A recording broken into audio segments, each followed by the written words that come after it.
belajar Al-Quran jadi ateis, dan bahkan orang sampai murtad, keluar dari agama, ya, karena banyak ayat-ayat yang membuat orang-orang keliru, ya, sampai mereka berpikir Tuhan itu tidak ada, ataukah ini dibuat-buat oleh orang, ya. Al-Quran ditulis oleh manusia.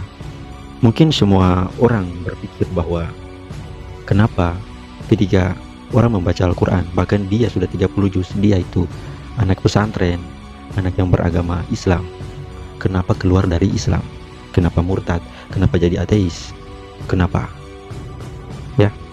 Oke, di sini saya akan menjelaskan. Yang pertama, mereka itu keliru dalam berpikir, ya, sesat dalam berpikir, karena mereka memahami ayat hanya dari terjemahan, ya. Contoh sederhananya begini, mereka itu melihat suatu hal hanya satu sudut pandang, ya. Lalu asumsi dan opini mereka mulai merajalela dan berpikir bahwa oh, mungkin Tuhan ini tidak ada dan agama ini buatan manusia. Inilah yang akan terjadi kalau kita memakai satu sudut pandang, kita tidak mengkritisi, kita tidak mengkaji lebih dalam, ya. Ini yang salah. Padahal di dalam Al-Quran menyuruh kita untuk berpikir kritis, ya. Banyak sekali ayat-ayat tentang Al-Quran, ya. Di dalam Al-Quran itu menjelaskan kita duduk, kita berpikir, kita baring, kita berpikir, kita berjalan, kita berpikir, ya. Yaitu di dalam Ali Imran ayat 190 sampai 191. Itu sudah jelas, ya. Dan bahkan di dalam tafsiran Ibnu Katsir menjelaskan bahwa ketika kita berjalan, kita mentadaburi, kita duduk, kita mentadaburi, kita sedang tidur, kita mentadaburi. Mentadaburi artinya itu kita berpikir kritis, ya. Kita berpikir terus sampai ke akar-akarnya, kita berpikir secara detail sampai ke pemikiran intinya, ya, sampai sudah mentok pikiran itu, sudah tahu kebenarannya yang mutlak, ya. Saya kasih contoh, korek api itu terbuat dari apa? Oh, korek api itu yang plastik. Oh, plastik itu terbuat dari mana? Terbuat dari, ada yang bahan daur ulang, ya, ada juga dari pohon karet. Pohon karet ini di mana? Pohon karet ini berada di hutan Kalimantan dan lain sebagainya. Itu berpikir kita sampai kita cari tahu kedalamannya, ya, kita tahu secara detail. Itu berpikir kritis. Bukan kalian membaca Al-Quran lalu lihat terjemahan, setelah itu menyimpulkan Tuhan tidak ada, ya, agama ini buatan manusia. Ini yang salah. Ini salah. Kalian itu berlogika, namun logika kalian cacat tanpa menggunakan berpikir kritis, ya. Tanpa Anda berpikir kritis, maka logika Anda itu disebut cacat. Yang kedua, kenapa anak santri, anak pesantren, anak-anak yang beragama itu sudah hafal Al-Quran, paham agama, tetapi mereka ada yang murtad, keluar dari Islam, masuk agama lain. Kenapa seperti itu? Faktornya adalah banyak faktor seperti ini, ya. Faktornya sangat banyak. Yang pertama yaitu dia pikirannya belum matang, ya, secara emosional itu belum sempurna, ya. Intelijensi emosional, EQ, itu belum sempurna. EQ-nya, IQ dan EQ itu berbeda, ya. Kalian juga harus mempelajari tentang ini, EQ, IQ, oke? Kenapa di sini saya mengatakan belum sempurna? Karena mereka belum bisa berpikir secara matang. Mungkin karena cinta, lalu mereka menikah dan mengikuti pasangannya di jalan tersebut, pindah agama, dari Islam pindah ke agama lain, ya. Yang kedua, dia itu frustasi, stres, depresi, sudah berdoa, sudah memohon, ya, sudah effort yang sangat besar, namun keinginannya tidak terkabul, doanya tidak terkabul. Ia menyalahkan Tuhan, ia menyalahkan agama, lalu ia keluar dari agama tersebut, keluar dari Islam, ya. Itu salah satu faktornya. karena dia tidak mendapati kehidupan yang nyaman, bahagia di dalam Islam. Jadi dia keluar. Itulah tipu daya setan.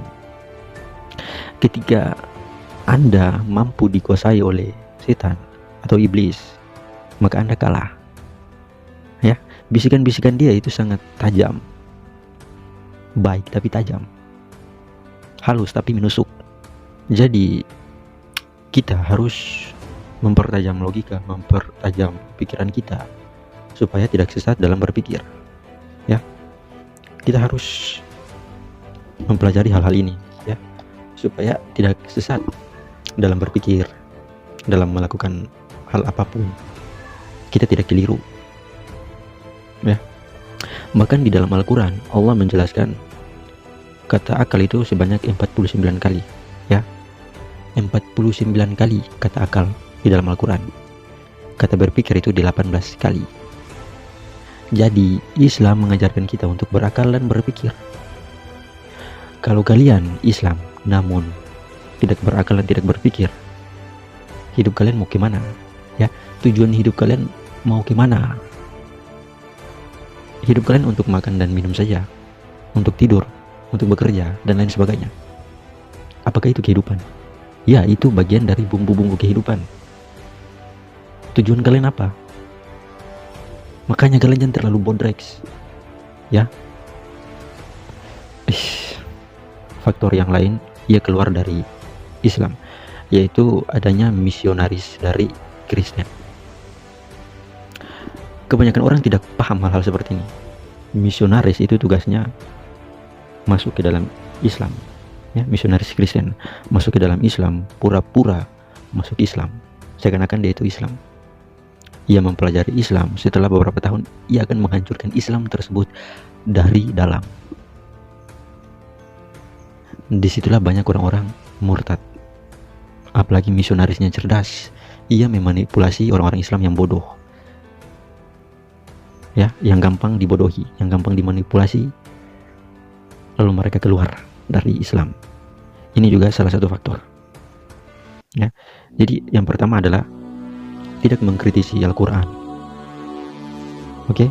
Yang kedua, hanya membaca dari terjemahan. Yang ketiga, melihat hanya satu sudut pandang saja.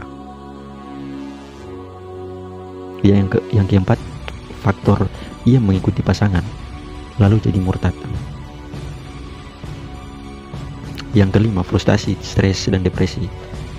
Lalu ia menyalahkan agama, ia menyalahkan Al-Quran dan lain sebagainya, lalu keluar menjadi murtad atau dia menjadi ateis.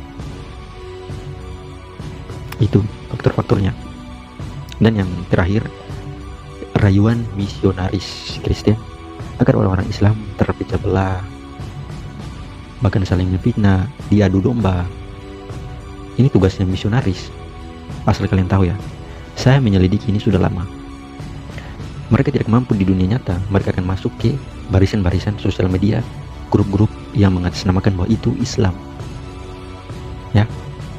Banyak buktinya, dan saya punya data-data tersebut. Jadi mulai dari sekarang, kalian sampai kapan bodoh seperti itu, sampai kapan sesat seperti itu, kalian harus berpikir kritis, ya. Berpikir sampai akar-akarnya.